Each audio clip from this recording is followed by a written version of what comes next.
Haleluya. Kita akan baca satu ayat ya. Dari kitab 2 Petrus pasal kedua. Kita baca satu ayat ke-9. 2 Petrus pasal 2 ayat yang ke-9. Kita akan baca satu ayat ini bersama dan supaya bacaan sama. Kita baca seperti yang tertulis di depan ya. Kita baca bersama 3, 4. Yahweh sudah mengetahui bagaimana melepaskan orang-orang saleh dari pencobaan dan menyiapkan orang-orang yang tidak benar pada hari penghakiman untuk dihukum. Amin. Silakan duduk. Puji Bapa Yahweh, kita mengucap syukur oleh kemurahan Tuhan ya. Kita senantiasa memperoleh kasih karunia untuk boleh mendengar, mengerti, dan mempraktekkan firman Tuhan yang dapat menyelamatkan kita ya. Firman Tuhan yang kita baca adalah bagian daripada kalau saudara baca di atasnya ayat-ayat dalam pasal ini. Judulnya di sana munculnya nabi palsu. Ya.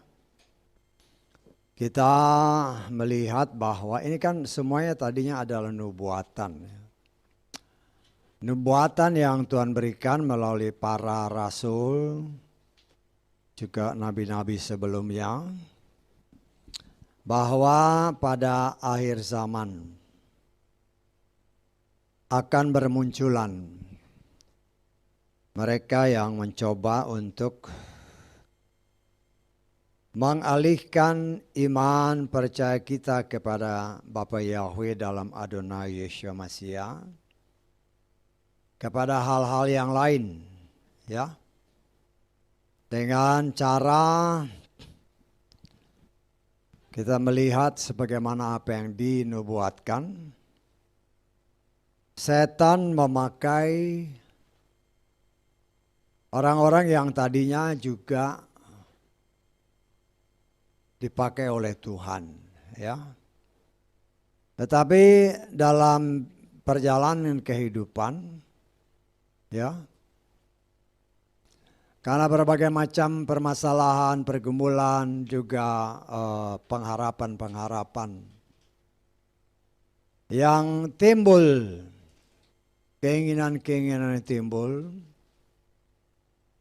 sehingga banyak pelayan Tuhan yang tadinya sungguh-sungguh melayani Tuhan, sadar atau tidak sadar, mulai lari dari kebenaran yang sejati, ya.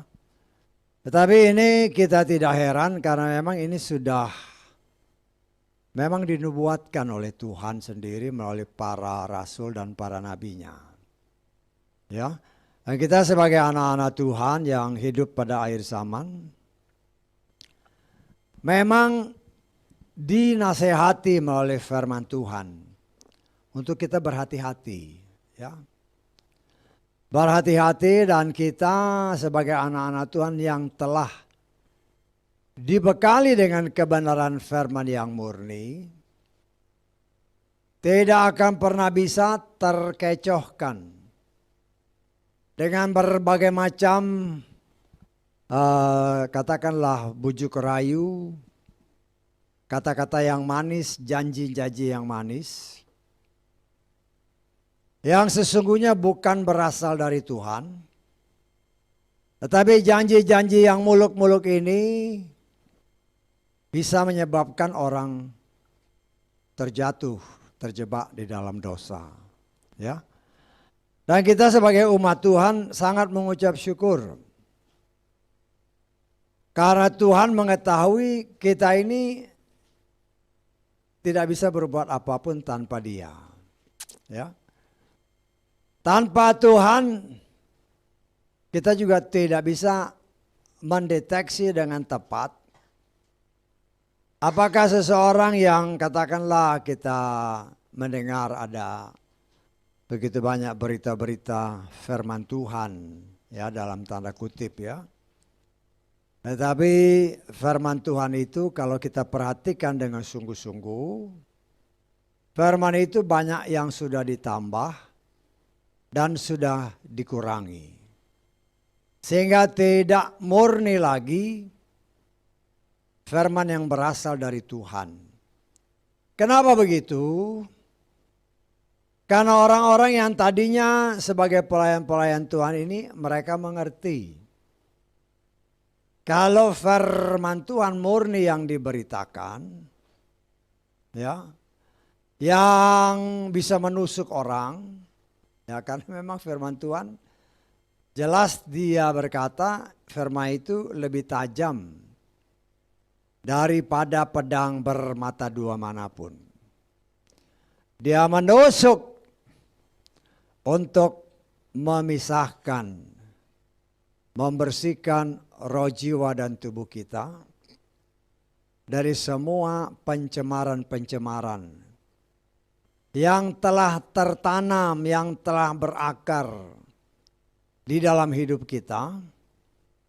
Bukan saja sejak kita lahir ke tengah dunia ini, tetapi bahkan sejak mungkin leluhur-leluhur kita. Saya tangkap ya. Sejak leluhur-leluhur kita itu sudah tertanam.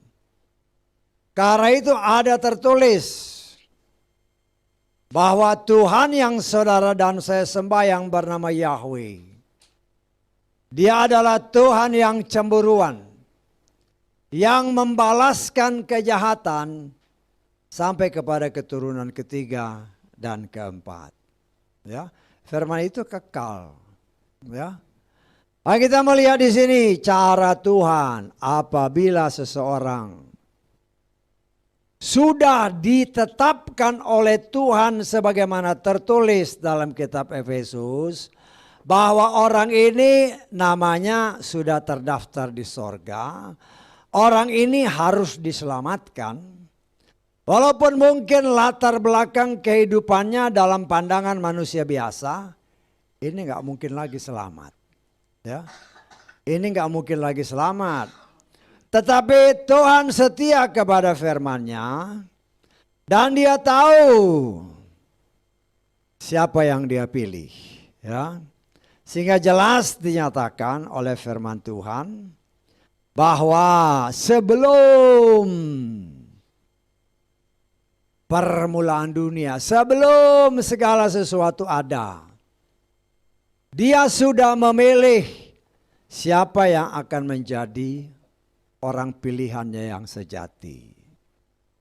Walaupun mungkin pada saat anak ini atau orang ini lahir, dia lahir dalam lingkungan yang memang katakanlah dalam tanda kutip jahat dalam pandangan manusia. Ya. Tetapi Tuhan sanggup untuk membersihkan atau menarik orang ini dari lingkungan yang jahat. Ya kita sudah pernah belajar atau kita baca aja lagi Efesus pasal 1 ya. Ayat ke-4 ya. Efesus pasal 1 ayat 4.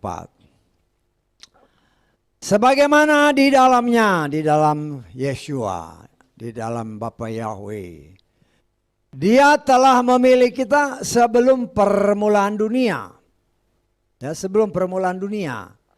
Artinya sebelum leluhur kita ada pun kita sudah dipilih. Saya tangkap ya. Bukan waktu kita lahir, tidak. Sebelum permulaan dunia, artinya sebelum ada. Ya, leluhur kita belum ada. Mungkin manusia pun belum ada. Tapi dikatakan sebelum permulaan dunia, kita telah dipilihnya untuk menjadikan kita kudus dan tak bercacat di hadapannya dalam kasih dan seterusnya. Ya, nah, ini sebenarnya satu firman juga nubuatan. Ya, karena Dia tahu siapa yang Dia pilih dan Dia tahu bahwa benih ini akan lahir dari siapa. Dia tahu. Hanya yang seperti pernah kita belajar ya, kita sedang belajarkan tentang umat pilihan Tuhan. Sejak kejatuhan manusia di Taman Eden, maka manusia itu sudah bercampur baur, ya, benih yang kudus dengan benih yang jahat. Sudah tercampur baur sedemikian rupa, ya. Bahkan kemudian bumi dimusnahkan, kita belajar juga. Sudah masuk kepada kitab Nuh, kitab tentang cerita tentang Nuh, ya. Tetapi kita melihat di sini walaupun semua dimusnahkan, hanya Nuh orang yang benar, kata apa yang kita dengar semalam. Ya. Kita harus bisa menarik kesimpulan ya dari kata-kata firman Tuhan yang kemarin kita dengar. Hanya engkau Nuh yang didapati Tuhan sebagai orang yang benar pada generasi ini. Ya, hanya Nuh. Dari 8 orang itu hanya Nuh. Tidak dikatakan istrinya, anak-anaknya, menantu-menantunya benar, tidak. Kita itu jadi patokan. Artinya di antara 8 orang ini, 7 orang ini tidak benar. Saya tangkap. Mengerti nggak maksudnya? Ya, kan jelas semalam ya, atau kemarin kita hari Sabat, kan jelas dikatakan. Hanya Nuh orang yang benar yang didapat dari Bapa Yahweh pada generasi waktu itu. Nanti kita tahu 8 orang yang selamat. Hanya 1 yang benar dari antara 8. Artinya yang 7 ini ya boleh kita katakan tidak benar. Atau benar cuman berapa persen, tidak 100% seperti Nuh. Tetapi itulah yang dikatakan oleh firman Tuhan, karena 1 orang benar semua diselamatkan, termasuk ya, termasuk saudara dan saya. Ya. Leluhur kita dari sejak zaman Adam itu, ya, itu sudah campur baur.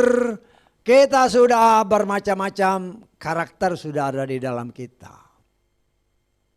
Tetapi karena kita adalah umat pilihan Tuhan, sebagaimana tertulis dalam kitab Efesus 1 ayat keempat, Dia sudah memilih saudara dan saya untuk dikuduskan, kata firman Tuhan. Ya. Karena itu dengan cara Tuhan kita ditarik keluar dari cengkeraman si jahat. Itulah gereja, itulah eklesia. Ditarik keluar untuk kita dibersihkan. Ya. Kenapa? Karena firman Tuhan tadi menyatakan bahwa Bapa Yahweh sudah tahu. Perhatikan ini, sudah tahu bagaimana menyelamatkan orang-orang yang saleh, orang-orang yang dipilihnya. Saya tangkap ya. Jadi kita itu sudah dipilih sebelum dunia dijadikan. Merasakan ini Efesus. Nah kita ini sudah campur baur, jiwa kita ini sudah rusak, kotor, rusak. Ya. Nah biasanya kalau dalam praktek-praktek laboratorium ya, sesuatu katakanlah cairan ya. Cairan yang sudah campur baur, untuk dia dimurnikan biasanya dibakar. Taruh dalam satu wadah, kasih api, blush. Saya tangkap. Nah, di sini kemudian terjadi pemisahan. Ini secara teknik ya. Tapi kita juga bisa berpikir secara rohani. Saudara dan saya ini hancur-hancuran, kotor. Karena dari leluhur kita. Ya. Karena leluhur kita ini harus kita akui mereka itu banyak penyembah berhala. Tetapi kita harus ingat. Mereka menyembah berhala, seringkali mereka tidak menyadari bahwa yang mereka lakukan itu enggak benar. Mereka nggak sadar. Karena yang mereka tahu dia menyembah sesuatu yang dianggap berkuasa. Kita tangkap ya. Mereka tidak tahu bahwa yang mereka sembah itu adalah sesuatu yang sama sekali tidak Tuhan kehendaki. Nah, kita itu lahir dari sana. Kita itu berasal dari sana. Dari lumpur yang luar biasa, mungkin dalam sekali. Tapi apa yang kita lihat? Kalau namanya emas murni. Kalau namanya emas murni. Ya. Makanya saya senang sekali nonton kalau saudara lihat di National Geographic ya. Bagaimana orang mencari emas. Emas itu dari batu-batu, bongkahan-bongkahan batu. Dihancur leburkan. Kemudian disiram, kemudian disaring, diayak, ya. Nah, di situ akan terlihat mungkin butiran-butiran emas yang murni. Itulah saudara dan saya emas yang murni dalam pandangan Bapa Yahweh. Tetapi emas yang murni ini sudah terikat dengan tanah-tanah, batu-batuan, ya. Kalau dia batu-batuan, kalau tanah-tanah yang kayak dia semua itu harus dihancurkan. Karena itu jangan heran apabila firman Tuhan menyatakan firman Tuhan itu. Kata Bapak, Yeremia pasal berapa? Yeremia pasal 23. Kita lihat ya. Haleluya. Yeremia pasal 23 ayat 29. Bukankah firmanku seperti api, firman Yahweh, dan seperti palu yang menghancurkan bukit cadas. Ini bukan asal ngomong ya. Itu yang saya katakan tadi. Emas itu mungkin berapa gram, mungkin gak sampai 1 gram. Di dalam bongkahan batu yang mengikat mereka. Ya. Mungkin saudara dan saya ini adalah emas yang ada terikat di bongkahan batu yang keras. Batu cadas. Tetapi firman Bapa Yahweh bagaikan palu. Itu dihancurkannya oleh Tuhan. Supaya apa? Supaya emas ini terlepas dari ikatan cengkeraman dosa yang ada sejak leluhur kita. Ya, kita tidak menyalahkan leluhur, ya, kita nggak tahu, kita nggak kenal. Dan mereka menyembah kepada ilah yang menurut mereka itu benar. Karena memang, ya mungkin dulu ya belum ada, mereka belum kenal nama Bapa Yahweh, memang belum tahu. Ya, memang belum tahu. Ya, jadi kita melihat di sini Tuhan punya cara. Karena memang Dia sudah memilih kita. Saudara dan saya di hadapan Tuhan adalah emas yang murni. Ya. Emas yang murni terus dicari oleh Tuhan dengan caranya. Nah, kalau saudara mungkin pernah melihat di TV ya, atau di media-media tambang, ya namanya sih Tembagapura ya, tapi itu sebenarnya tambang emas ya. Kebetulan kami pernah kenal salah satu, boleh dikatakan orang yang bekerja di sana, lama di sana. Itu kami kunjungi, datang ke rumahnya, ya. Karena waktu itu kalau saya nggak salah ingat dia minta dibaptis, jadi kita datang ke sana, ya.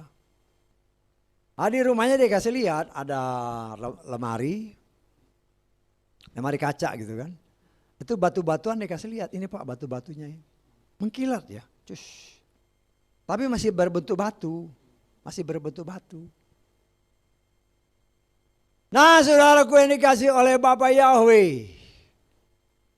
Itu dulu itu gunung ya. Gunung, saya nggak tahu ada berapa bukit-bukit gitu kan. Coba sekarang dilihat, itu sudah jadi lubang yang besar. Kalau diisi air udah jadi danau dia. Untuk apa? Untuk mencari emas. Inilah yang dikatakan oleh pemerintah kita kan. Dulu gunung yang tinggi gitu digali, kita cuma dapat berapa persen? Kalau saya nggak salah 9% kan. Tetapi ketika pemerintahan sekarang, dari 9% kita menjadi pemegang, boleh dikatakan saham yang paling besar dengan 51%. Ya. Dan disinilah kita lihat bagaimana, karena Tuhan tahu siapa yang dia pilih. Dan dia tahu di mana orang pilihannya ini. Ya. Dia tahu, tidak bisa disembunyikan. Ya. Dan dia sedang mencari seperti yang dikatakan dalam firman Tuhan dalam kitab Roma kan, yang waktu kemarin kita baca, saya nggak salah Roma 11 ayat 25. Ya. Sedang mencari karena bilangan umat pilihan Tuhan di luar bangsa Israel itu harus digenapi. Kalau tidak digenapi, maka Ruach HaKodes tidak akan pergi ke bangsa Israel untuk mentobatkan mereka. Agar itu Roh Kudus terus bekerja. Ya. Zaman ini kalau kita belajar kan ada apa namanya? Yang sudah atau yang pernah kita pelajari lah ya. Pernah kita pelajari bahwa seperti umpamanya Injil ya. Injil ini katakanlah Injil Matius. Itu kan dilambangkan sebagai singa ya. Injil Matius dilambangkan sebagai singa. Kalau Injil Markus dilambangkan sebagai lembu. Ya. Kalau Injil Lukas dilambangkan sebagai manusia. Injil Yohanes dilambangkan sebagai raja wali yang terbang. Ya. Pada akhir zaman, raja wali sedang terbang tinggi, mengintai melihat ke bawah. Di mana benihku? Di mana anak-anakku? Saya tangkap. Tuhan sedang mencari di antara umat di luar Israel. Karena saya percaya waktu kedatangan Yeshua Masias sudah sangat dekat. Karena itu dia bekerja dengan sangat luar biasa dengan caranya. Untuk menemukan butir-butir emas yang kecil-kecil ini. Termasuk saudara dan saya di dalamnya. Dan kita mengucap syukur kita ya sudah nongol lah, masih sudah kelihatan. Ya. Tapi kan mungkin belum kelihatan murni. Masih ya udah kelihatan masih sih udah nongol dikit. Ya masih keikat. Dengan ikatan-ikatan yang kadang-kadang kita tidak sadar. Karena itu firman Tuhan tadi dikatakan. Firman itu bagaikan api tetapi juga bagaikan palu. Ketika kita masih di dalam cengkeraman batu-batu, cengkeraman tanah-tanah yang kuat, dihancurkan oleh firman. Dengan cara Tuhan. Ketika Raja Wali terbang, dia memanggil anak-anaknya dengan suaranya. Ketika anaknya dengar, wah dia kaget. Keluarlah. Ya, anak-anak Raja Wali di bawah-bawah ini termasuk saudara dan saya. Tetapi setelah dikumpulkan ini kotor. Ya, beja-beja emas sudah didapat tetapi masih terikat. Loh, karena itu apa? Untuk membersihkan seperti yang tadi saya katakan harus dibakar.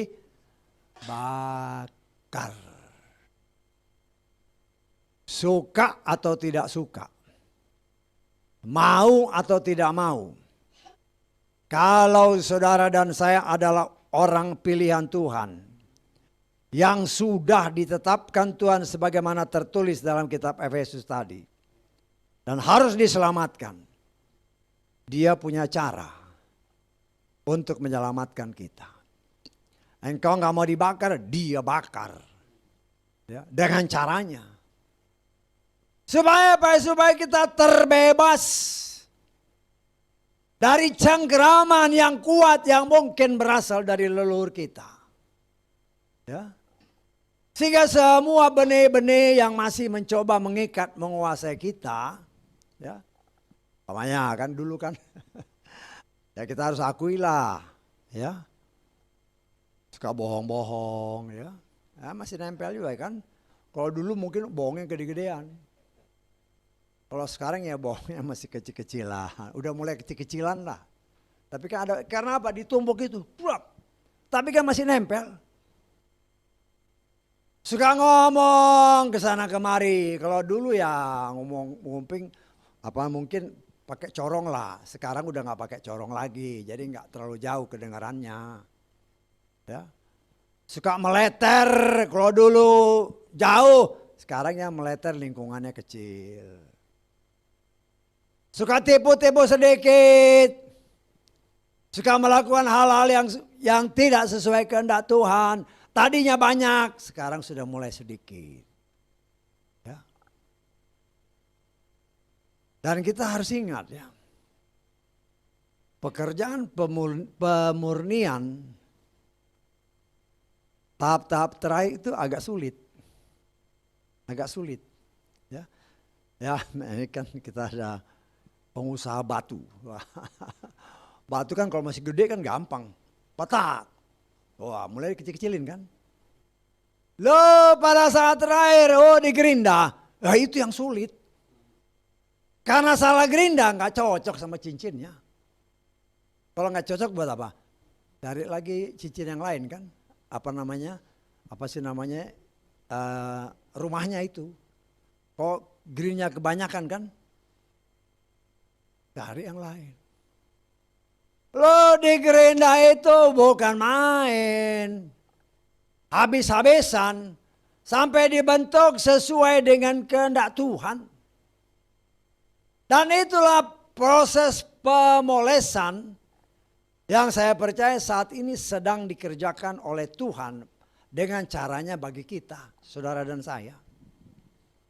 Karena kita ini masih udah nongol, udah ketahuan nih umat pilihan, udah diberi Roh Kudus, udah dikasih tanda dicap tak.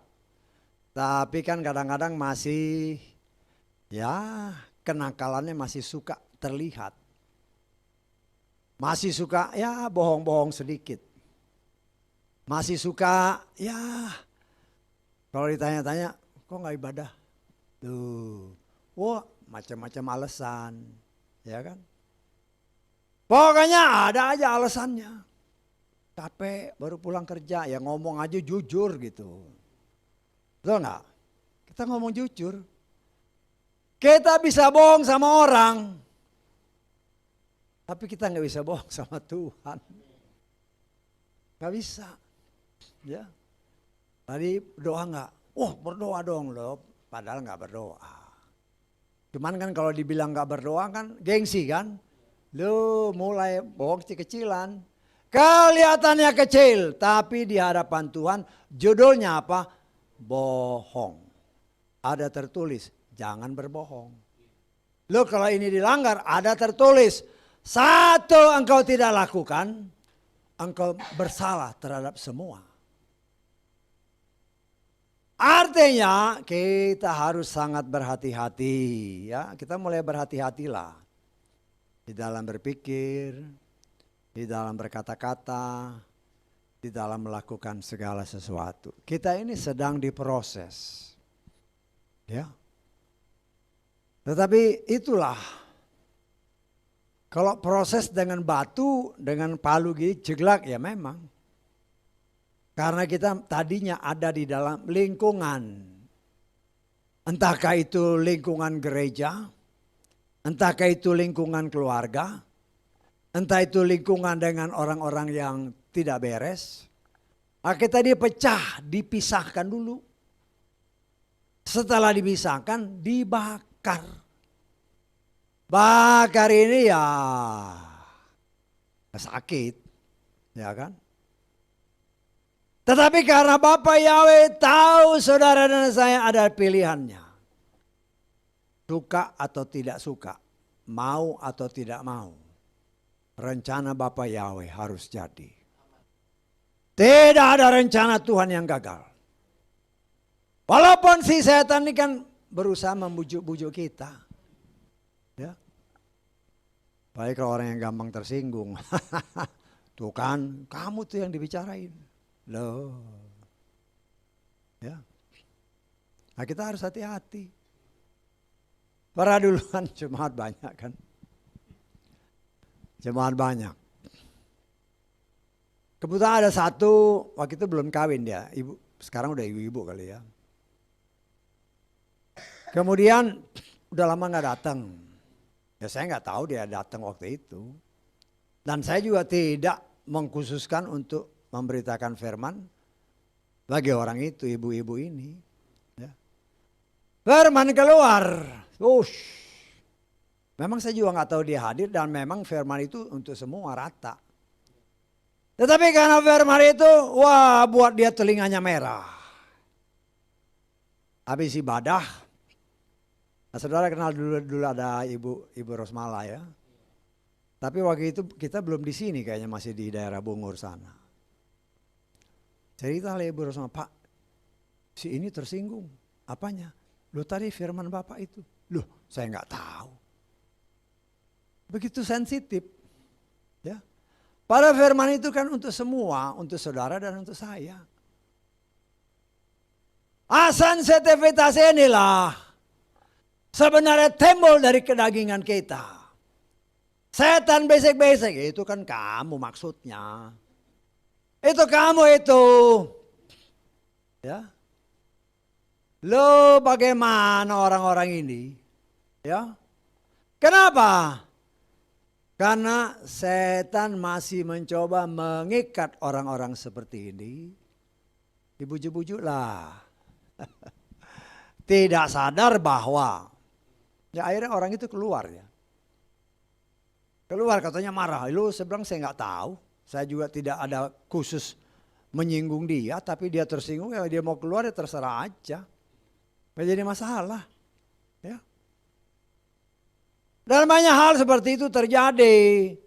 Karena orang memang tidak mau dibentuk oleh firman Tuhan. Tapi karena Bapak Yahweh sudah tahu bagaimana cara menyelamatkan kita. Kadang-kadang dia sengaja.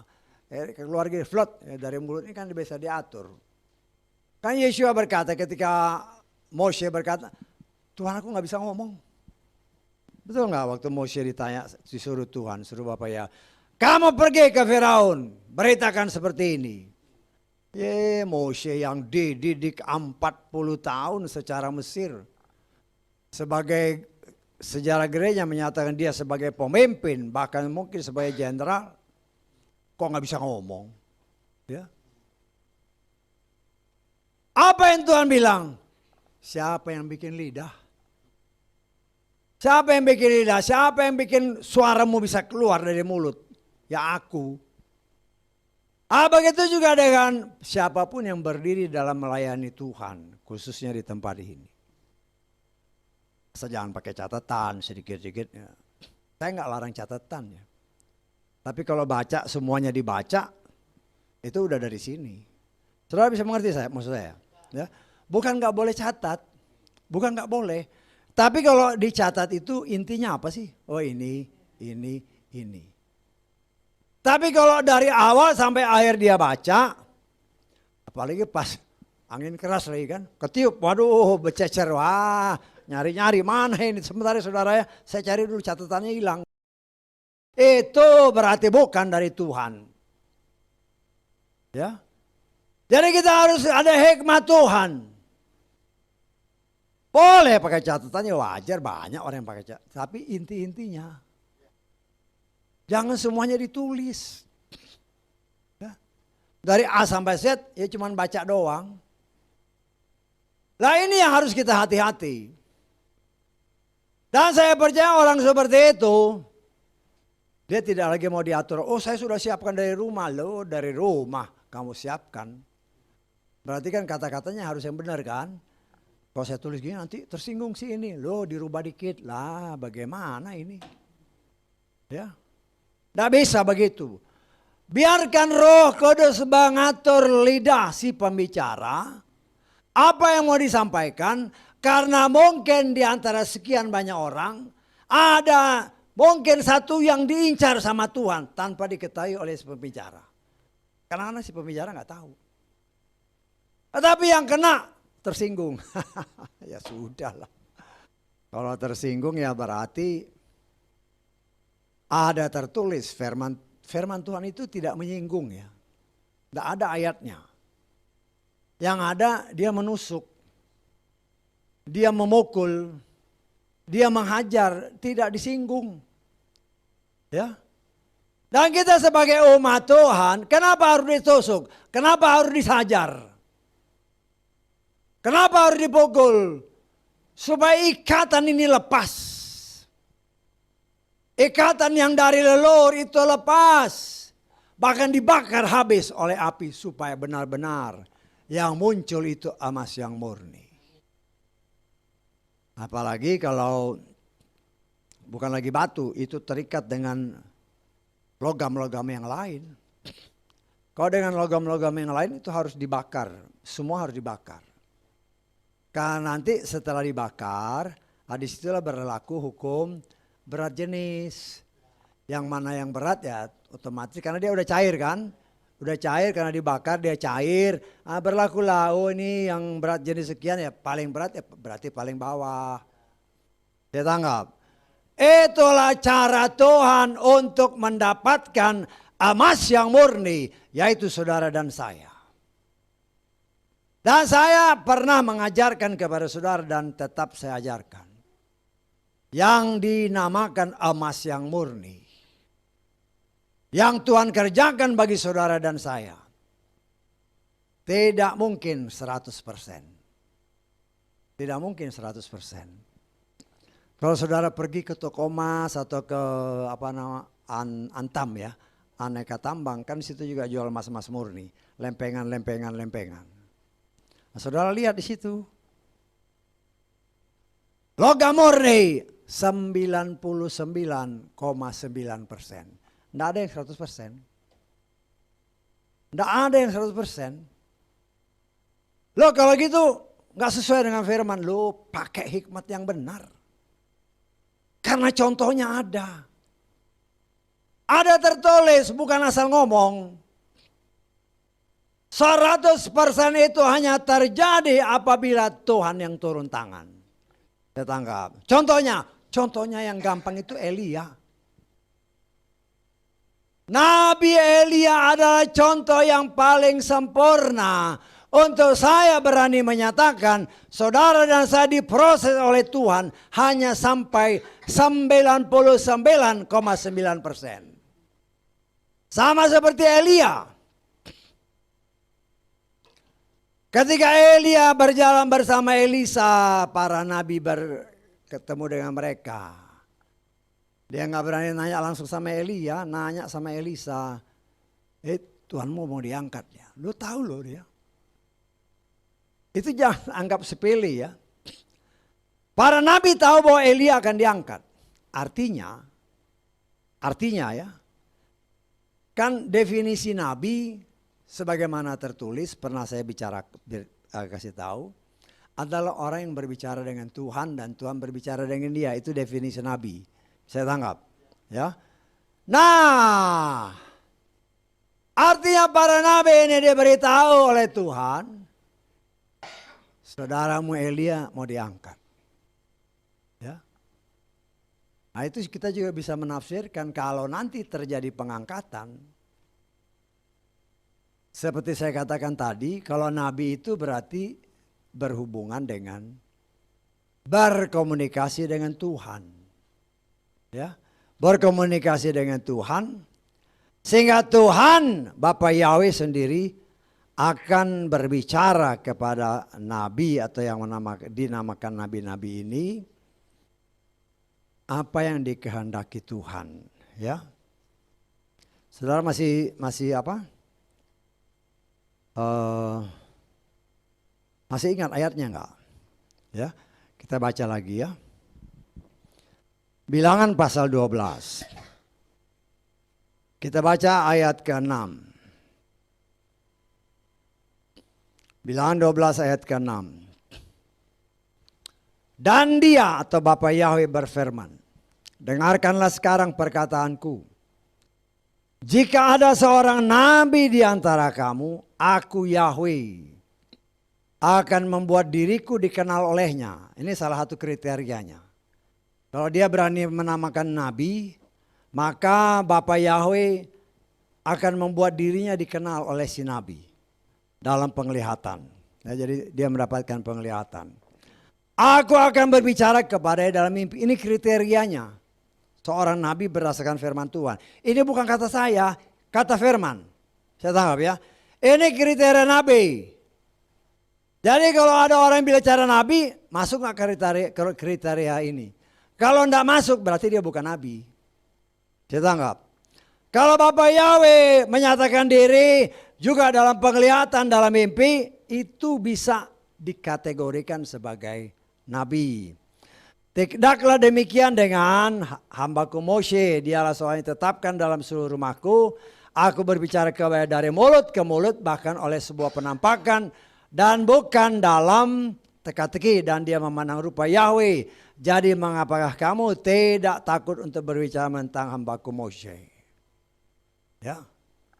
Nabi-nabi ini berdasarkan kriteria ini pasti diberitahu oleh Tuhan.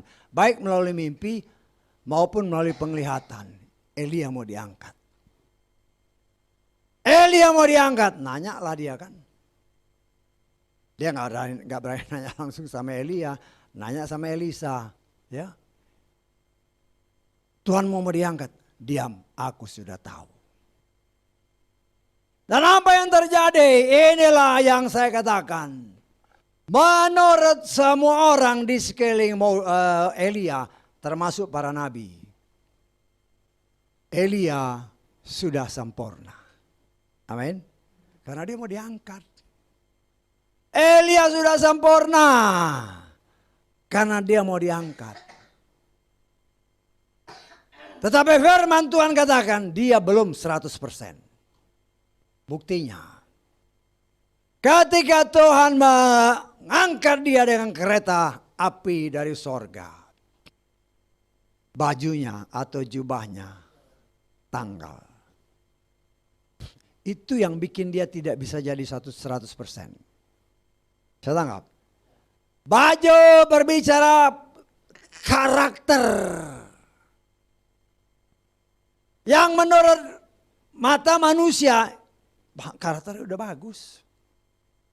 Tapi dalam pandangan Tuhan belum 100% benar. Jadi jubahnya itu ditanggalkan baru dipakaikan Tuhan.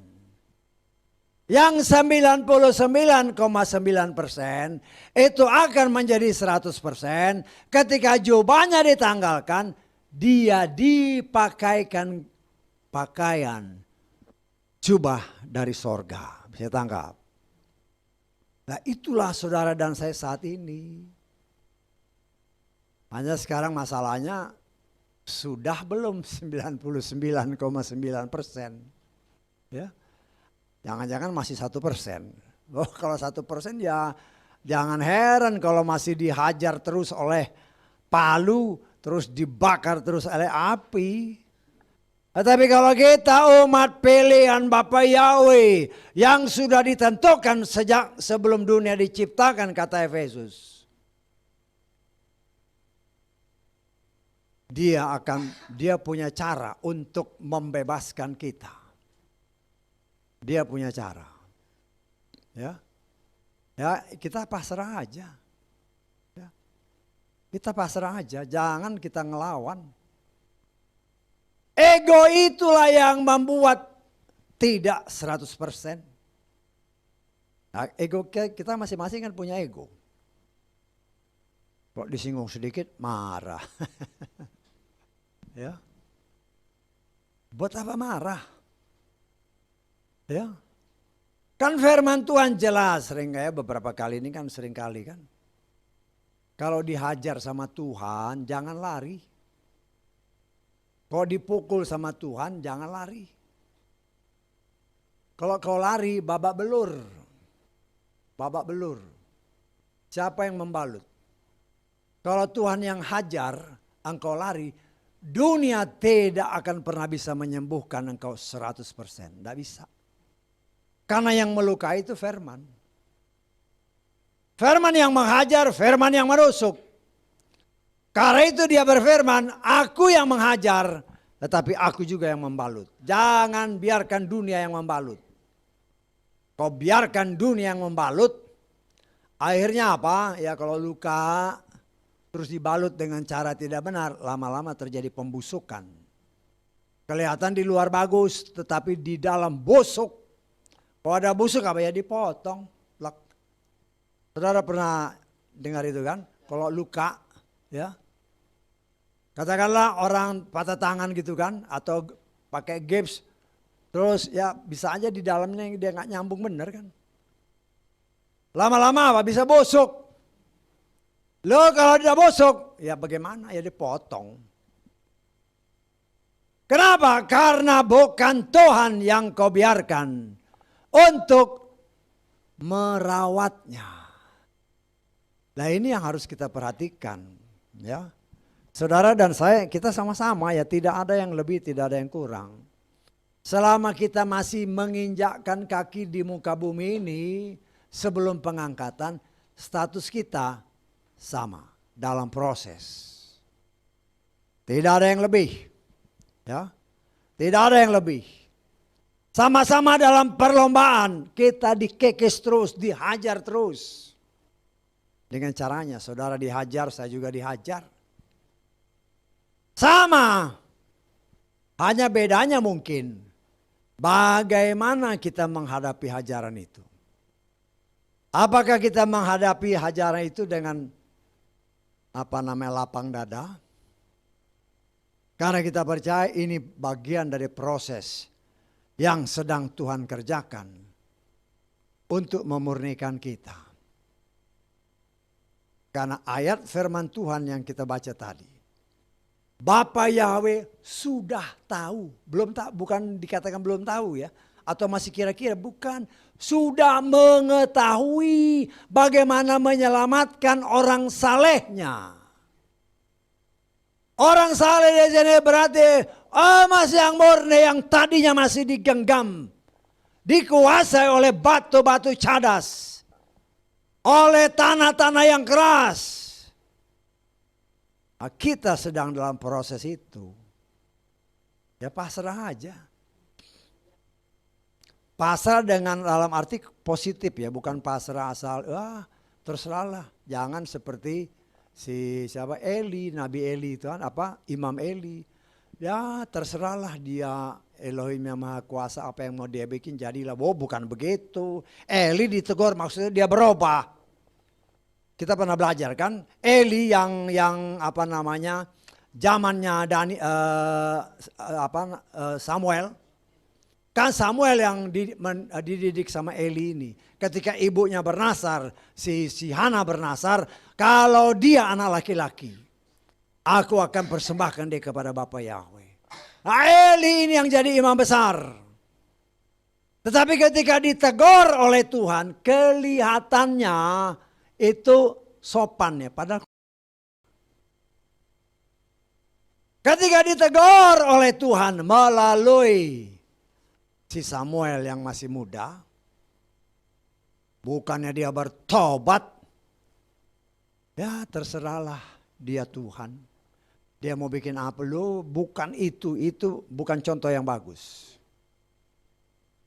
Tetapi itu menjadi pembelajaran bagi kita. Inilah karakter yang sejak para leluhur yang sudah kita pelajari. Adam dan Hawa tidak mau mengaku. Nah, kita sudah belajar, itu dasarnya di situ. Ada satu kesombongan sehingga tidak mau mengaku. Bahkan kalau ditanya, saya nggak salah kok. Nah, ya itulah. Tidak ada yang benar. Kita sudah belajar kan? Seorang pun tidak. Tapi kan aku nggak salah, dia yang salah. Loh. Ngaku, sama-sama ngaku. Ya. Apalagi kalau ditegur sama firman, jangan kita mengeraskan hati. Kalau itu suatu kebenaran, nah kita duduklah, ya, kita duduk berdiam diri di kaki Tuhan, koreksi diri, benar nggak sih? Kata firman, mungkin kita bukan dalam kita baca firman, koreksi diri ini cocok nggak dengan saya nih? Cocokin, aku ini sekarang ini sudah 99,9 atau belum? Kalau sudah 99,9%, kita tinggal nunggu waktunya Tuhan. Karena waktunya sudah sangat dekat. Tetapi kalau baru 1%, ini yang bahaya. Ingat ya, yang bisa menilai itu hanya Tuhan, bukan kita. Jangan kita juga menilai diri sendiri. Oh, saya sudah bersih, udah kudus. Loh, jangan kau dibohongi sama setan. Tapi bicara sama Bapak Yahweh jujur seperti Daud. Tuhan, ujilah aku. Tiliklah aku. Ya. Kita harus mempunyai jiwa besar seperti Daud, itu contoh. Dia seorang raja besar. Dia raja besar, raja yang termasuk ditakuti. Tetapi ketika dia berhadapan dengan bapaknya, dia merendahkan diri serendah-rendahnya. Dia bilang, tiliklah aku. Kita baca aja ya, dari Mazmur 139. Nah, kita belajar mencontohi apa yang baik, apa yang benar. Jangan menganggap diri kita sudah hebat, belum tentu. 139 ayat 23. Ini Mazmur Daud ya.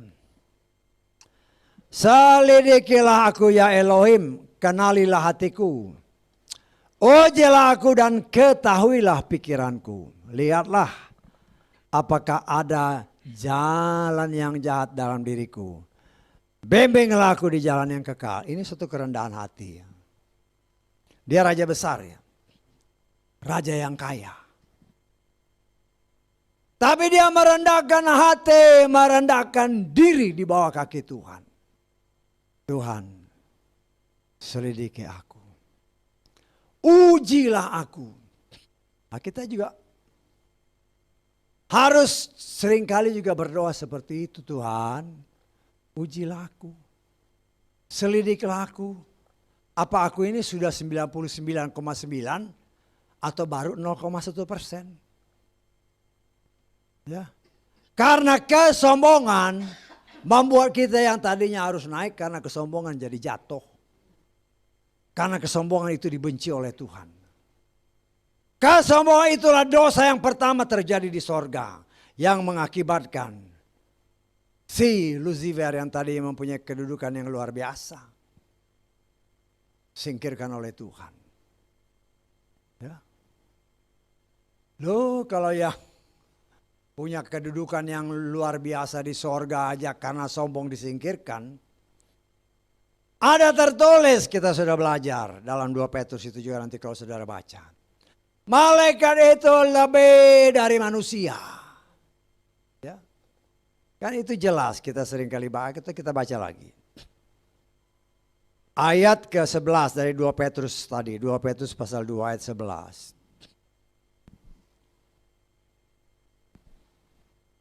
Dua Petrus 2 ayat 11. Sedangkan para malaikat yang adalah lebih besar dalam kekuatan dan kemampuan dibandingkan manusia, tidak membawa ke hadapan Yahweh penghakiman yang menghujat terhadap mereka. Ya. Saya baca terjemahan Lukas ya. Sedangkan para malaikat saja yang kekuatan dan kemampuan lebih besar daripada mereka tidak berani melontarkan tuduhan yang menghujat di hadapan Yahweh. Malaikat yang lebih besar, lebih hebat kemampuan dari manusia. Ya. Karena itu kita sudah belajari kenapa anak-anak perempuan manusia ketika malaikat-malaikat yang jatuh ini datang, dia lebih berkuasa dari manusia. Siapapun yang dia ingini perempuan dia kawinin. Bisa tangkap maksud saya? Karena ini kata-kata ini. Dia punya kuasa lebih dari manusia. Ya. Lo kita yang jauh di bawah, si Helel Ben Sakar yang tadinya punya kedudukan yang tinggi di sorga, karena kesombongan disingkirkan. Kita ini apa? Gak ada apa-apanya dibandingkan malaikat. Tetapi kita memperoleh kasih karunia, tetapi kita belajar dari apa yang tertulis. Malaikat aja yang lebih besar dari manusia. Kalau tidak berkenan disingkirkan, apalagi kita.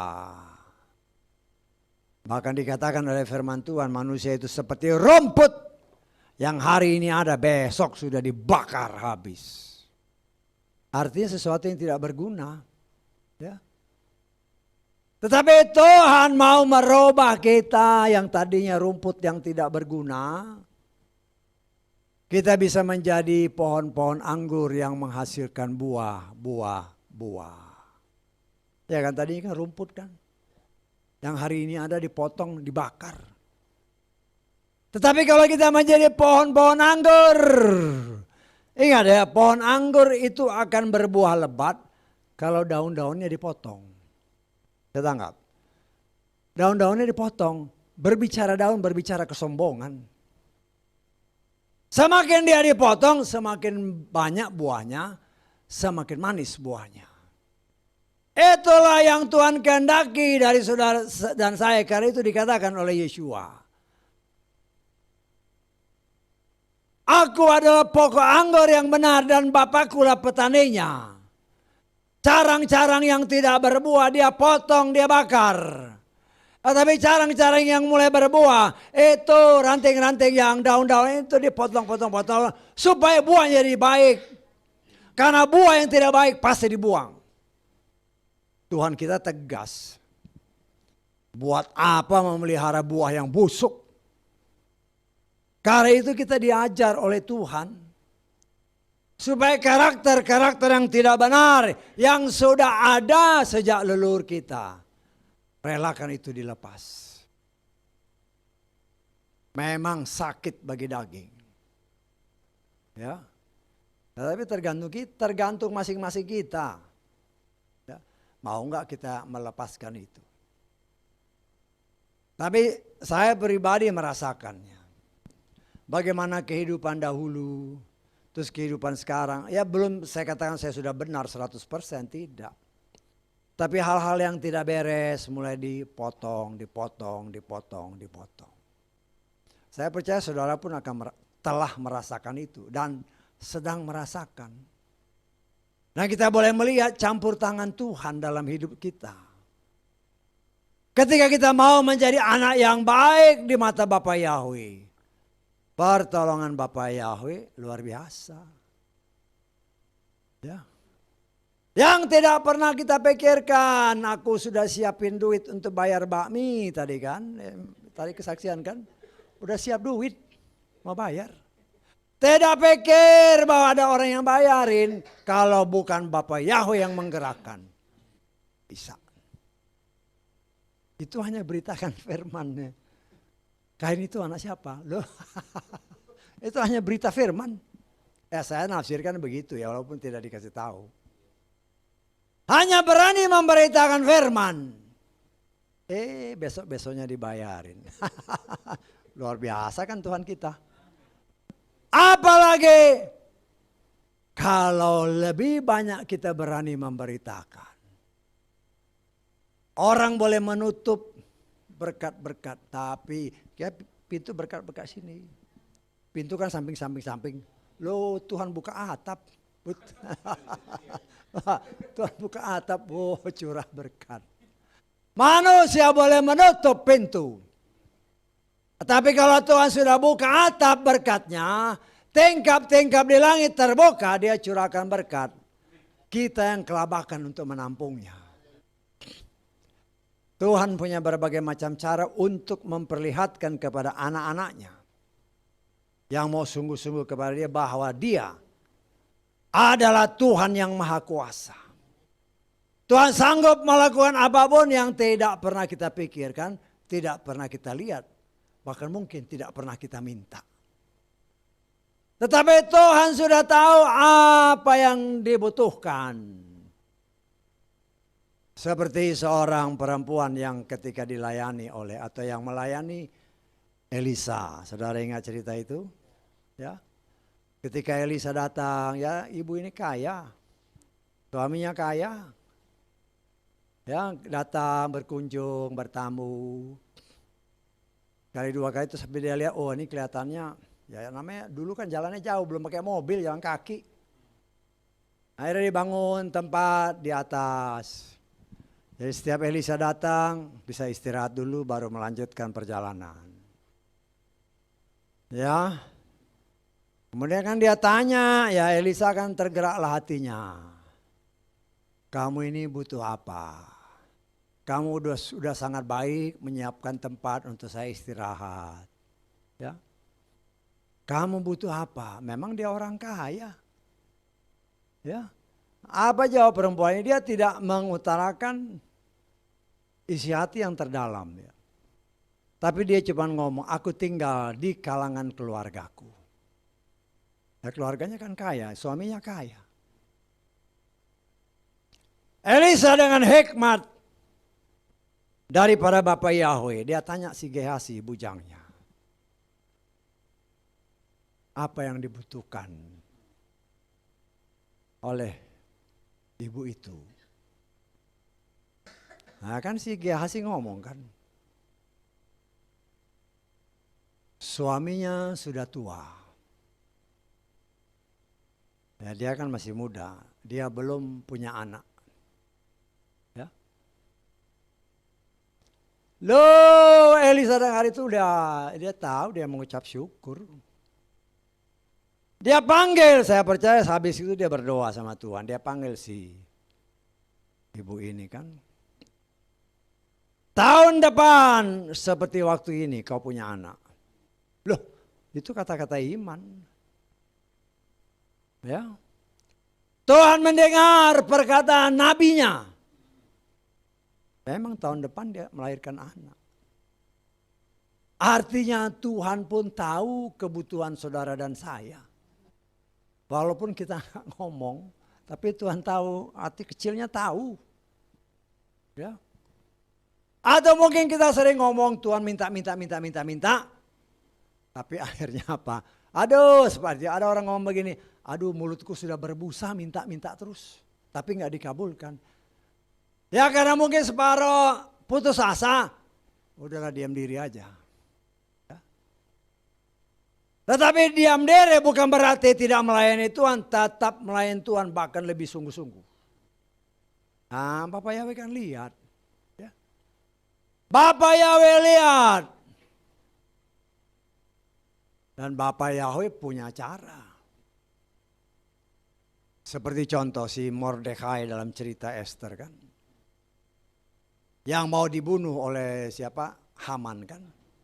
Haman udah punya rencana untuk membunuh dia. Karena Mordekai, pamannya si Esther ini tidak menghormati Haman kalau Haman lewat. Maunya Haman kan kalau dia lewat, si Mordekai ini menyembah.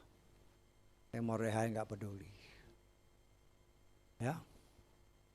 Cara Tuhan yang tidak pernah dipikirkan oleh Haman. Ketika raja, kalau saya nggak salah Ahasiweros kan, kumpul. Coba lihat catatan-catatan. Bukalah catatan kan. Mordekai, apa itu? Dia pernah menyelamatkan raja. Sudah pernah baca itu ya? Kalau nggak pernah baca lagi. Itu di kitab Esther. Ya. Dia pernah menyelamatkan raja. Ketika ada orang yang mau membunuh raja Ahasiweros kalau saya nggak salah. Si Haman yang tadinya punya rencana membunuh, menggantung si Mordekai. Suatu hari kan datang dia, Haman datang dengan gagahnya menghadap raja. Nanyalah raja, Haman, menurut kamu apa yang harus diberikan kepada orang yang sangat berjasa kepada raja? Haman kan merasa diri, ini aku yang dimaksud. Lah, luar biasa kan? Cara Tuhan luar biasa. Loh, si Haman ditanya gitu dan dia merasa yakin bahwa yang dimaksud raja itu adalah dia. Loh, dia bikinlah istilahnya proposal. Oh Tuhan, Papa Raja harus bikin begini, harus begini, begini. Dia bikin yang paling baik-baik. Nanti ada orang yang paling terkemuka untuk membawa orang yang Tuhan mau angkat, taruh di kereta raja. Orang ini yang berseru-seru, sembah dia, sembah dia. Loh. Raja bilang, kalau gitu kamu bikin untuk si Mordekai, ya sport jantung lah. Dia pikir dia, nggak taunya musuhnya yang harus dia hormati. Dan istri dari Haman kalau saudara baca. Dikatakan oleh firman Tuhan. Kalau Mordekai itu seorang Yahudi. Hati-hati. Kalau dia itu orang pilihan Tuhan, hati-hati.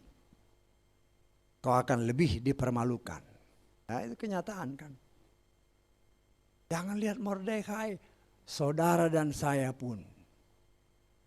Berdasarkan Efesus tadi, kita umat pilihan Tuhan. Tuhan punya cara. Manusia berusaha merendahkan serendah-rendahnya. Tapi Tuhan punya cara untuk mengangkat umatnya yang sungguh-sungguh melakukan apa yang dia perintahkan. Nah, kita kan semua punya angan-angan, punya cita-cita, ya kan? Mungkin udah doa-doa tapi kalau nggak dijawab-jawab, udah mulai bosan. Loh, padahal itu lagi diuji tuh, ya. Kita udah doa sesuatu ini, contohnya sesuatu ini, Tuhan kan nguji nih, ya. Kita udah berdoa, mungkin udah 60%. Tuhan bakal kabulkan 60%. Tapi begitu 60%, setan ngomong kan, doamu gak bakal dikabulkan. Udah gak mau lagi berdoa. Yo, dari 60% bukannya tambah naik malah turun. Ngulang lagi dari nol. Setan gak mau saya. Jangan berhenti berdoa. Apa yang kita rindukan, Tuhan berikanku yang terbaik, yang sudah engkau rencanakan bagiku. Saya tanggap, Tuhan kan sudah punya rencana. Tuhan sudah merencanakan, ini kata firman ya, bukan kata saya. Kita lihat di dalam Mazmur 139 tadi. Mazmur 139 ayat ke 16. Matamu sudah melihat selagi aku bakal anak. Pada kitabmu akan dituliskan seluruh hari-hari mereka. Dibentuk meski belum ada satupun di antara mereka. Ya, kalau terjemahan saya ini, Lukas. Matamu sudah melihat selagi aku bakal anak. Dalam kitabmu semuanya tertulis. Agak beda ya. Semuanya tertulis. Hari-hari yang akan dibentuk. Meski belum ada satupun daripadanya. Artinya. Sebelum semuanya ada kita lihat. Tuhan sudah siapkan. Artinya. Tuhan pun sudah menyiapkan bagi saudara dan saya. Ini berkat. Berkat yang luar biasa tinggal dia turunin. Tangkap. Kita minta Tuhan. Mungkin dari ada 10 yang sudah disiapkan kan. Ini berkat yang luar biasa. Ada 10 Tuhan sudah siapkan. Kita minta 1 dapat. Minta yang 1 lagi dapat. Ya. Sukacita, begitu minta yang lain, nggak dapat. Timbul kekesalan. Biasanya didengar, kok sekarang nggak didengar. Lo ingat, bahwa semua itu sudah disiapkan oleh Tuhan. Ya kita minta hikmat lah, ngomongnya sama Tuhan. Tuhan, aku percaya bahwa sebagaimana tertulis, ya tertulis ini. Semuanya itu sudah Tuhan tetapkan. Juga bagianku. Berkat untukku Tuhan sudah siapkan. Kiranya Tuhan berkenan menganugerahkannya bagiku. Saya tanggap. Ya kita minta hikmat lah Tuhan. Ya. Sama seperti dua orang anak. Si sulung sama si bungsu kan. Ketika bawa bagi-bagi harta, si bungsu ngomong. Bapak, berikan bagianku, warisanku. Loh bapaknya belum mati sudah minta warisan. Bisa tangkap saudara? Kan tertulis begitu kan. Berikanlah warisanku karena aku mau pergi jalan-jalan. Tapi Tuhan mengajarkan kepada saudara, Tuhan aku percaya sebagaimana tertulis. Engkau sudah menetapkan bagianku. Kalau Bapak Yahweh berkenan, biar itu dianugerahkan bagiku sesuai waktumu. Bisa tanggap? Kalau minta memohon, namanya memohon, ya harus merendahkan hati. Saya pernah beri kesaksian kan kepada saudara, saya nggak tahu saudara masih ingat apa enggak. Waktu saya kerja di salah satu perusahaan asing memang, ya, perusahaan Amerika. Wah, sama teman-teman semua kan, mau bikin proposal ke manajer orang Amerika kan. Ya namanya, ya kita walaupun bisa bahasa Inggris, tapi kalau nulis belum tentu bagus ya. Belum tentu bagus, ya bikinlah proposal. Wah. Kirim ke manajernya. Manajernya cuma lihat, udah. Cuma dilihat doang. Kenapa? Karena kata-katanya tidak menarik hatinya. Saya tahu nggak? Kemudian ada seorang teman yang lama di sana. Yang lama di sana. Memang belajar di sana. Ngobrol-ngobrol, nanti saya coba bikin. Saya tahu nggak? Dia bikinlah. Permintaannya sama, tapi kata-katanya beda. Lebih merendah dengan kata-kata yang kalau dia sendiri nyarinya di kamus. Kata-kata yang merendah, minta di kamus. Umpamanya, contoh yang gampang. Kalau saya bilang, Pak, saya minta buku. Loh, orangnya tahu. Tapi tanggapannya bisa lain. Pak, saya mohon dengan segala kerendahan hati, saya minta buku. Saya mohon buku. Itu kan kata-katanya beda. Dengan kata-kata yang beda, dengan tulisan yang sungguh merendah, si bos lihat langsung approve langsung. Set. Loh, kita sudah belajar tentang Marta dan Maria kan? Perhatikan baik-baik ya. Doa Marta dan doa Maria ketika Lazarus mati. Doanya sama. Sama persis plak. Tapi caranya berbeda. Nah, kita sudah belajar kan. Marta datang minta. Tidak, Maria dia nyembah dulu. Merendahkan diri dulu baru mohon. Ada demikian juga dalam kehidupan kita saat ini. Sebenarnya kadang-kadang kita merasa ya, saya percaya pribadi lepas pribadi merasa. Saya ini masih begini. Yang gak benar ya, yang gak benar ini masih banyak. Yang merendahkan diri lah di bawah kaki Tuhan. Bapak Yahweh tolong aku nih. Supaya gak benar ini dibereskan. Kita tanggap. Karena kita ini mau masuk sorga. Kalau kita tidak kudus, jangan harap masuk sorga. Tidak bisa. Karena dia sendiri berfirman, kuduslah kamu sebab aku kudus. Tanpa kekudusan tidak mungkin kita melihat dia. Tidak mungkin. Dan untuk bisa menjadi kudus, hanya firman yang bisa menguduskan kita. Karena itu dikatakan oleh firman Tuhan yang kita baca tadi. Tuhan sudah tahu menyelamatkan bukan semua orang ya. Tapi menyelamatkan siapa? Orang salehnya. Saya tahu, kita lihat baik, kita baca yang benar tadi, 2 Petrus tadi.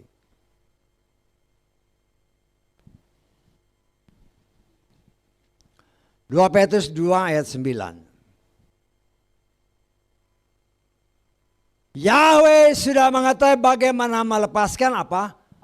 Orang-orang saleh.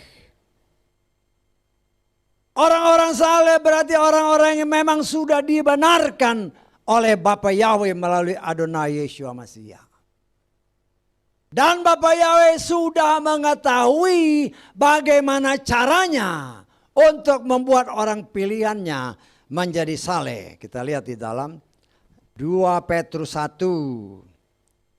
ayat ketiga.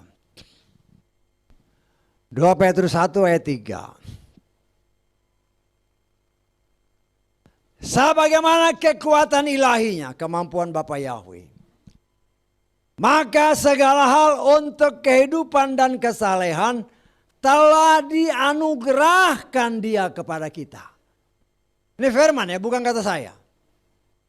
Karena kuasa ilahinya, dia sanggup untuk menganugerahkan kepada kita lewat dianugerah kepada kita lewat pengenalan penuh. Ya.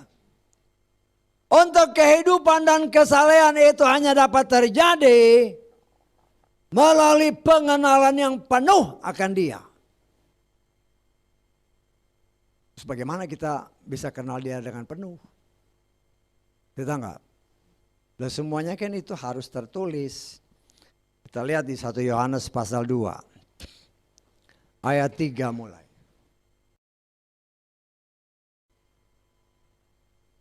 Dan dengan ini kita mengetahui bahwa, tadi kan pengenalan penuh ya. Bahwa kita mengenal dia jika apa? Kita memelihara perintah-perintahnya. Terus, siapa yang berkata aku mengenal dia tetapi tidak memelihara perintah-perintahnya, dia adalah pendusta. Dan kebenaran tidak ada di dalam dia. Artinya apa? Tergantung kepada pribadi lepas pribadi. Kalau saudara dan saya mau mengenal Bapa Yahweh dengan benar, sebagaimana tertulis, dengan kuasa ilahinya, dia memberikan kepada kita kesanggupan untuk kehidupan dan kesalehan melalui pengenalan penuh akan dia. Dan pengenalan penuh akan dia hanya dapat terjadi apabila kita menjadi pelaku firman yang taat dan setia. Tanpa mau melakukan firman dengan taat dan setia tidak bisa. Tuhan itu setia kepada firman-Nya. Karena firman itu adalah pribadi sendiri. Dan firman yang dia katakan sudah kita belajar sama-sama. Firman itulah yang akan menghakimi kita. Tetapi kalau kita hidup di dalam firman, loh siapa yang mau menghakimi? Tidak. Kita sudah hidup dalam firman. Kan firman itu yang menghakimi. Kalau firman itu ngecek, oh ini sudah benar. Dan kita harus ingat, saudara dan saya nanti dalam masa 1000 tahun. Kita akan menjadi raja, jadi penghakim. Jadi raja dan jadi imam, kata firman Tuhan. Kita lihat ya. Dalam apa? Di mana itu kelihatannya? Masih ingat? Lupa. Kita lihat di dalam Wahyu pasal 5. Ayat 9 dan 10. Ayat-ayat ini seringkali saya beritahu supaya saudara ingat ya. Jadi kalau ada orang mungkin mau berdiskusi, at least sudah pernah didengar, itu bisa diutarakan. Ya. Mereka menyanyikannya yang baru sambil berkata, layaklah engkau untuk mengambil kitab itu dan membuka meterai-meterainya sebab engkau sudah disembelih dan dengan darahmu engkau sudah membeli kami bagi Elohim dari setiap suku dan bahasa dan kaum dan bangsa. Perhatikan ayat 10. Engkau telah menjadikan kami apa? Raja-raja dan imam-imam bagi Elohim kami, dan kami akan apa? Memerintah di atas bumi. Nah, kalau saudara baca nanti di dalam kita baca aja lah. Karena di sini kan dibilang memerintah di atas bumi. Karena itu saya ingatkan kepada kita, saudara yang khusus yang ada dalam pelayanan penggawaian Tuhan percaya bagi saya tidak mengajarkan seperti orang di luar mengajarkan bahwa manusia hidup satu kali. Manusia di luar ya iya. Bagi kita yang percaya, saudara dan saya akan hidup di muka bumi paling sedikit 2 kali. Paling sedikit. Yang 2 kali ini seterusnya. Umpamanya orang-orang percaya yang mengimani seperti itu, mungkin dia mati duluan. Tetapi ingat ya, kita harus ingat bahwa ya kadang-kadang terjemahan kita ini agak kurang tepat ya. Sehingga seringkali bisa juga salah menafsirkannya. Contoh ya, nanti kita kembali ke sana. 1 Tesalonika pasal 4 ayat 14. Kita lihat ya. 1 Tesalonika 4 ayat 14. Sebab jika kita percaya bahwa Yesus telah mati dan telah bangkit, demikianlah pula Elohim akan membawa bersama mereka yang telah apa? Perhatikan ya, meninggal melalui Yesus. Kita lihat terjemahan Inggrisnya. For if we believe that Yeshua died and rose again, and even so them also which sleep, bukan meninggal. Sleep itu tidur. Saya tanggap. Jadi terjemahan kita tidak tepat. Dalam pandangan dunia, karena itu Yesus memang juga ngomong kan. Ketika murid-muridnya nanya ada apa dengan Lazarus, Yesus bilang dia tidur. Kalau tidur mau ngapain kita ke sana biar dia bangun. Baru Yesus bilang dia itu mati. Lain dikatakan orang yang tidur ketika sangkakala berbunyi dia pasti bangun. Saya tanggap. Kalau nggak percaya nanti di rumah coba. Lo benar kata saya. Kau tidur nanti anakmu suruh trompet di telingamu bangun pasti. Lah inilah. Karena itu dengan iman Bapa Yahweh melalui firman-Nya mengajarkan kita, kalau kita percaya dalam Dia, walaupun kita harus lebih dulu pergi, katakan dikuburkan, tetapi dalam pandangan Tuhan engkau tidak mati, tetapi tidur. Karena itu orang yang tidur ketika sangkakala berbunyi, dia bangkit. Bangkit dan diangkat bersama Yeshua ketika Yeshua turun. Bersama kita akan memerintah bersama dengan dia seperti kitab Wahyu tadi 1000 tahun lamanya di muka bumi. Kan tadi di dalam kitab Wahyu tadi di sini dikatakan kita akan memerintah di bumi. Memerintah di bumi berapa lama? Berdasarkan kitab Wahyu pasal ke 2. Kita lihat di dalam ayat ke-20 ya, kita baca ayat ke-4 aja, nanti saudara baca semua ya. Kalau baca kepanjangan nanti. Dan aku melihat tahta-tahta mereka dan mereka yang duduk di atasnya. Dan penghakiman. Kita akan jadi raja dan jadi imam. Sebagai raja kita akan menghakimi. Saya tanggap ya. Telah diberikan kepada mereka dan jiwa-jiwa mereka yang dipenggal karena kesaksian Yeshua dan karena firman Elohim. Serta siapapun yang tidak menyembah binatang buas itu maupun ikonnya dan tidak menerima tanda pada dahi atau pada tangannya, dan perhatikan, mereka hidup dan memerintah bersama Hamasya selama 1000 tahun. Selama 1000 tahun itu setan diikat. Jadi semuanya kelihatan baik-baik. Tetapi setelah 1000 tahun setan dilepas. Yang tadinya kelihatan baik-baik mulai kelihatan taringnya. Dan nanti kita akan berperang bersama Yeshua sebagai panglima melawan mereka. Bisa enggak? Karena itu saudaraku yang dikasihi oleh Bapa Yahweh. Bapa Yahweh tidak mau ada musuh dalam selimut. Bisa enggak? Bapa Yahweh tidak mau ada musuh dalam selimut. Karena itu kita sudah belajar dari umat pilihan Tuhan. Ya. Sejak manusia ada di muka bumi.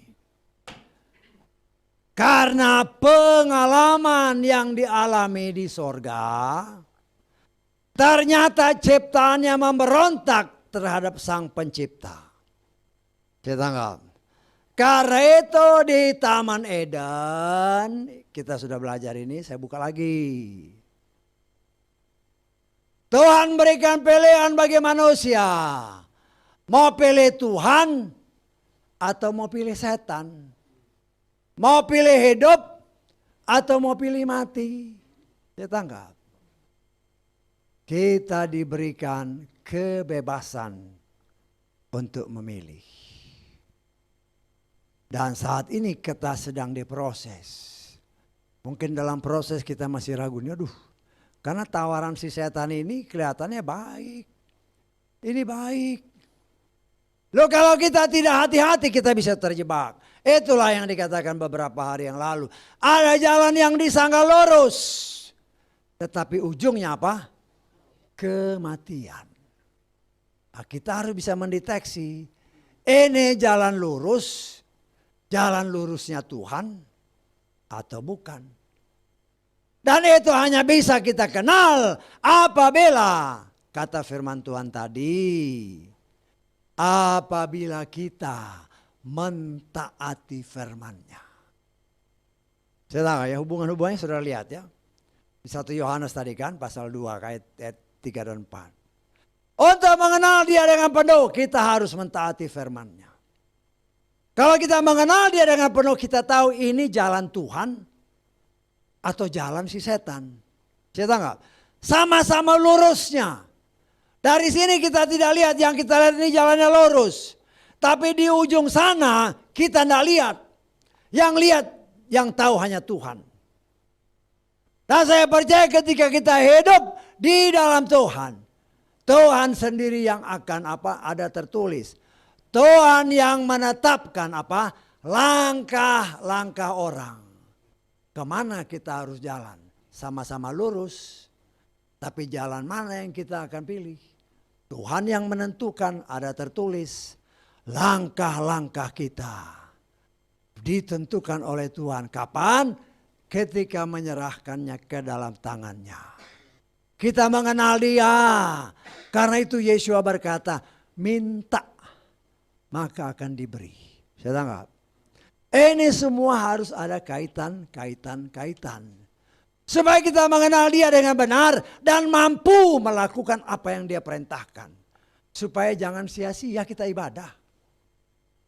Saya tanya maksud saya, buat apa kita ibadah Sabat, ibadah Minggu, ibadah di rumah, doa setiap hari, ujungnya neraka. Aduh, kasihan amat. Lu enggak? Kasihan deh lu, kata orang-orang ini kan. Aduh, kita jangan seperti itu. Karena kalau sampai terjadi seperti itu, kalau saya boleh ilustrasikan, Tuhan menangis. Tuhan menangis karena engkau salah pilih. Kenapa kau salah pilih? Karena ternyata engkau tidak mengenal aku dengan benar. Kenapa? Karena egomu lebih kuat daripada melakukan kehendak Tuhan. Kita sama-sama, kita semua punya ego. Tapi ada tertulis, matikan ego kita. Matikan kedagingan kita. Memang sulit. sulit bagi daging. Tetapi apabila kita punya keinginan roh yang luar biasa, Tuhan berikanku kemampuan. Sehingga jangan sia-sia aku menjalani hidup ini. Ingat ya, kalau kita main hitung-hitungan yang sudah pernah kita hitung berdasarkan tafsiran, berapa lama lagi sih? Berapa lama lagi sih? Berapa tahun lagi sih? Ya. Katakanlah berdasarkan tafsiran, yang paling singkat itu kan sekitar tahun 28, sekitar Juni. Katakanlah tahun 28 lah. Ya. Sekian tahun kita bertobat untuk mendapatkan apa yang akan dilakukan pada tahun itu. Terus ternyata sia-sia, padahal tinggal sedikit ini. Ya kalau kesannya tahun 28 ya, kita nggak tahu kan. Tapi ingat kan tadi kan firman Tuhan katakan. Para nabi bilang kepada Elisa, Tuhan mau diangkat. Artinya kita akan diberitahu juga kita sudah belajar ya, Nuh kan 7 hari lagi aku akan bikin air bah. Tuhan pun tidak akan menyeleweng dari firman-Nya. Kalau orang pilihannya dia kasih tahu, saudara dan saya pun orang pilihan Tuhan. Dia pasti beritahu. Karena itu waktu yang tinggal sedikit ini, berusahalah semakin lebih sungguh-sungguh. Kita tahu ketinggalan kita di mana. Kita jujur ya, kita harus tahu ketinggalan kita di mana. Ya. Kadang-kadang kan kita ya mengeraskan hati. Sekian tahun kita setelah bertobat sampai sekian, terus tinggal selangkah 2 langkah lagi. Terus kita gagal, kasihan kan.